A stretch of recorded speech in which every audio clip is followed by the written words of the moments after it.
Hoje vamos falar de Zeldinha. Eu odeio Tears of the Kingdom e Breath of the Wild. Não quero mais Link loiro, hein? Chega de Link loiro.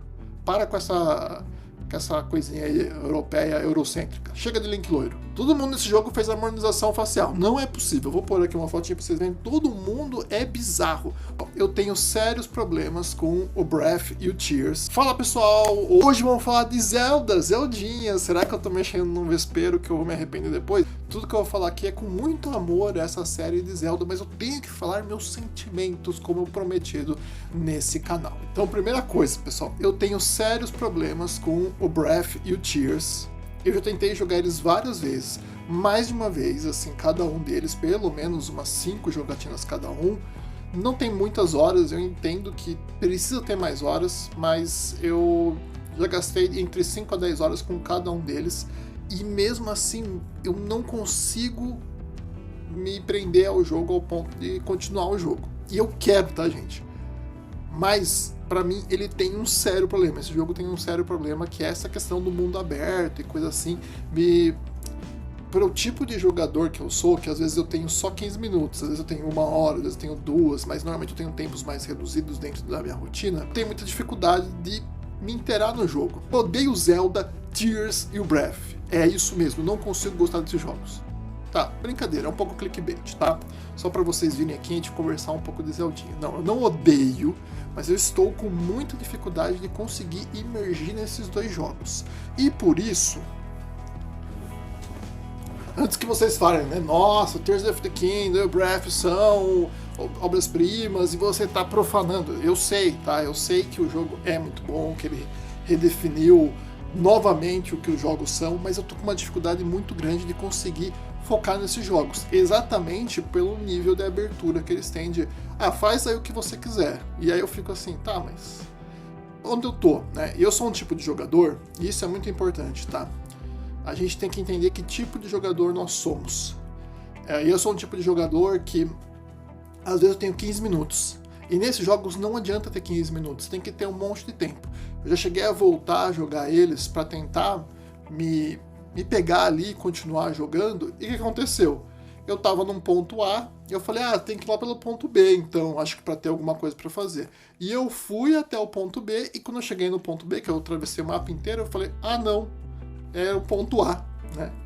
Então, eu tô com muita dificuldade, até deixo aqui disponível para vocês nos comentários, falar, cara, como que, se alguém passou por isso, nessa dificuldade de conseguir pegar um desses dois jogos do Zelda e se empolgar com ele, o que fez? Realmente reservou muitas horas? Tem uma dica aí para ficar um pouco menos perdido no que fazer a seguir? Ou é isso, é ficar andando pelo mapa e achando as coisas tal, e vendo no que dá? Tanto que eu trouxe esses jogos aqui, ó. Tá, então antes que vocês falem, você não gosta de Zelda, vamos com calma, uma conversinha, tal. Eu trouxe esses jogos aqui, esses são os dois Musous, e eu sei que muitos fãs nem gostam, não jogaram, não se importam com esses jogos, mas eu gosto. Inclusive eu sou uma pessoa que está acostumada com alguns jogos de Musou, que é esses que tem grandes inimigos, né, um volume grande de inimigos e você vai lutando contra vários. E esse daqui, eu não joguei Dynasty Warriors Origins ainda, mas esse daqui é o melhor Musou que eu já joguei. Esse também é muito bom, tá?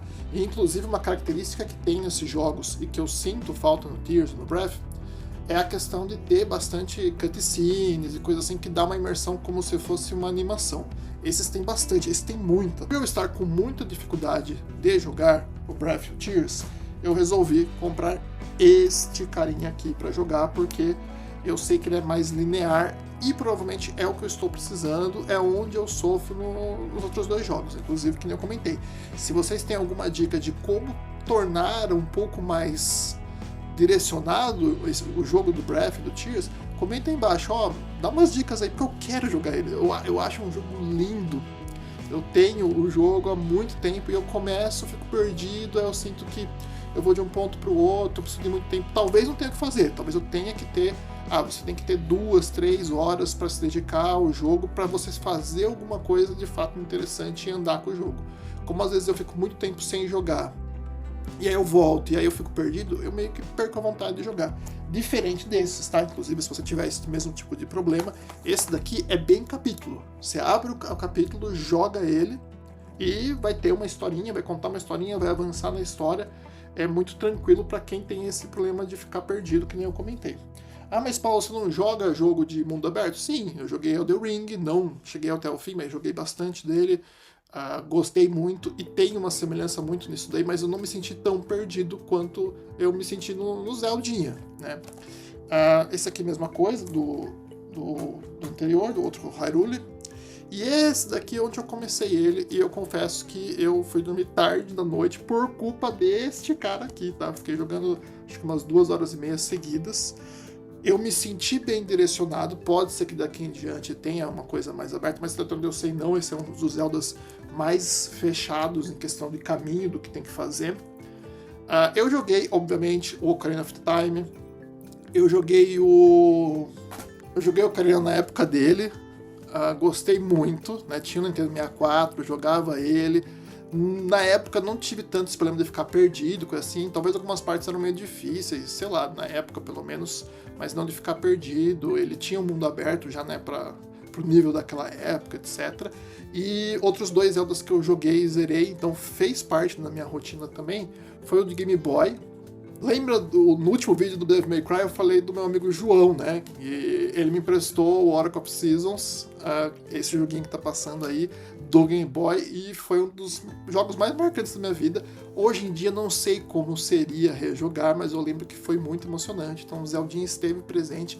E joguei também o Zeldinha que o Link tem o cabelinho rosa. Eu acho que ele deveria voltar com esse cabelo, inclusive. Não quero mais Link loiro, hein? Chega de Link loiro. Para com essa coisinha aí europeia, eurocêntrica. Chega de Link loiro. Esse é o Link to the Past.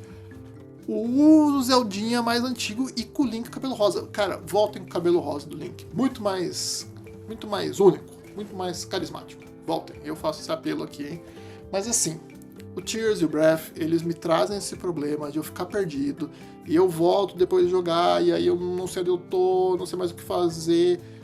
As armas ficam quebrando, eu acho isso um porre e tal. Mas ele é lindo, isso eu concordo que ele é lindo. Ele trouxe uma nova jogatina, etc. Mas eu queria dicas aí pra me ajudar.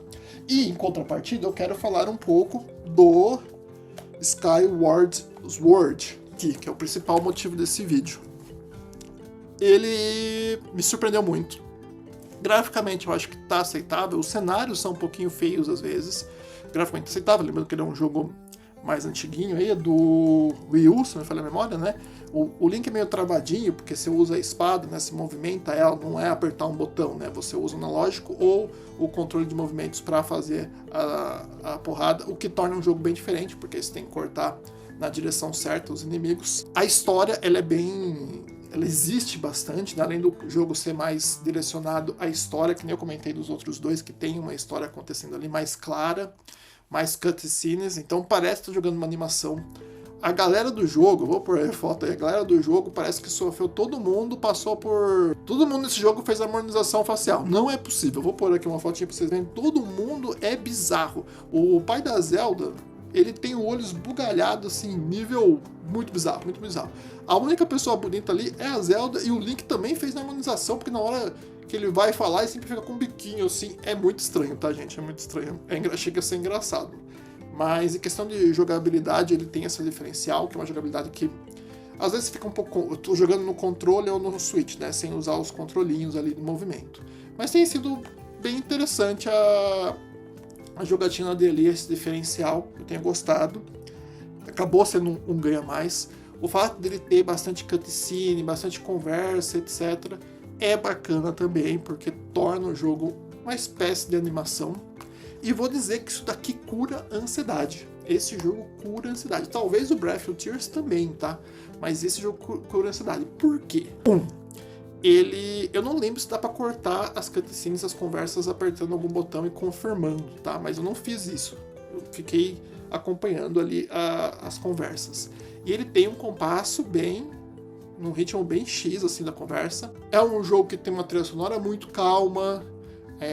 Eu acho que, assim, tudo nele me passa uma vibe de cozy game, né? Um joguinho só para se divertir, mas ele tem os pontos de ação. Então, Ele é bonito, a trilha sonora é gostosa, a historinha é bem divertida, os personagens é uma coisa meio Estúdio Ghibli, é uma sensação de estar jogando um jogo meio Estúdio Ghibli com Nintendo, né? Aqueles sonzinhos que só a Nintendo sabe fazer, que ficam estimulando um certo prazer mesmo mental. Se colocar esse jogo para jogar, esquece o celular durante 1 hora, sua ansiedade vai acabar, porque não tem como você jogar esse jogo se você tiver com ansiedade. Você tem que pôr a sua cabeça no local e focar 100% nele e ficar tranquilo. Então, muito legal, assim, se você tiver uma criança aí ou você sofrendo de ansiedade, esse jogo aqui é maravilhoso para isso. Tô gostando muito. Ó, aqui dentro, vou mostrar a parte interna da capinha. E é isso. Vamos ver a cara da galera que sofreu harmonização facial? Primeiramente, né? Olha isso, gente. Olha isso. Meu, que é isso? Que é isso? Sério. Vamos dar um... Inacreditável. Inacreditável. Olha isso, gente. O que aconteceu com o design desses personagens? Vamos pegar o pai da Zelda agora. Eu tinha pego aqui. Olha o pai da Zelda. Eu não sei se eles quiseram fazer uma coruja com o osso dele, porque parece, né? Tem uma ideia. Parece o Heihachi do Tekken também, né? E esse olho esbugalhado, ele tá o tempo todo esbugalhado. Ele tá passando mal, cara. Ele tá passando mal. Mas tirando essas brincadeiras, o jogo tem uma trilha sonora que me chamou a atenção desde o princípio. Jogabilidade diferenciada, tem uma estranheza, mas é diferenciada e é um aspecto legal de se ter. E é um jogo mais direto. Então eu tenho adorado jogar ele. Qual que é a minha estratégia aqui, gente? Eu vou jogar ele, vou zerar, trago uma resenha depois quando eu terminar, então já me segue aí, acompanha o canal. Depois eu vou terminar esse que eu tava jogando, não cheguei no final, mas estava muito bom e cinematográfico, um dos melhores jogos para quem tem Switch 2. Recomendo ele, a não ser que você odeie jogo de ação, tal, etc. No caso contrário, é um dos que eu mais recomendo pro Switch 2. Inclusive é outro vídeo que eu preciso fazer de todos os meus jogos aqui que eu comprei nos últimos tempos, principalmente focar no Switch 2, o que de fato eu recomendo, essencial ou não. E eu gostaria muito que você comentasse se você prefere o vídeo nesse tipo de formato, que tá minha cabecinha aqui, ou no formato do Devil May Cry, que foi o vídeo anterior que eu postei.